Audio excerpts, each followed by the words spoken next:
Hindi approve si Pangulong Duterte na isiwalat ang pangalan ng mga artistang sangkot sa iligal na droga. Maliban na lang daw kung tatakbo sila sa halalan.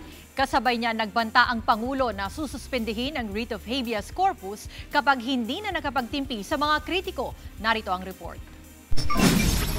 Propaganda lang. Ito ang sagot ni Pangulong Duterte sa kumalat na YouTube video na nagtutukoy sa anak niyang si Paolo bilang isa sa top drug lords umano sa bansa. Kumbinsido rin daw siya na ang numero 1 kritiko nilang si Senador Antonio Trillanes ang may pakana nito.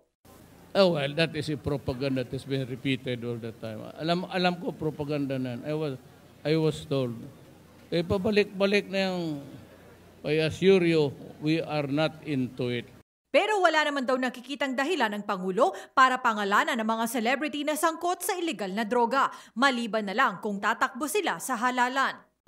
Pero kung sabihin mo, ilabas ko without any purpose at all, masama.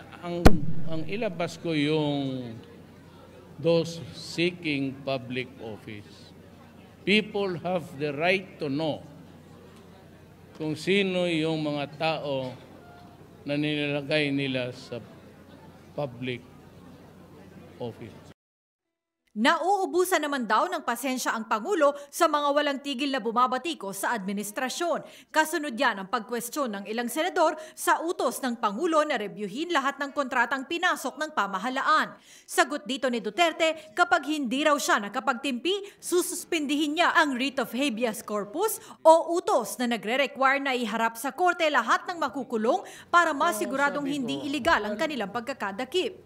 Magdedeklara pa raw siya ng Revolutionary War. Pag ako ang pinaabot ninyo ng sagad, I will declare the suspension of the writ of habeas corpus.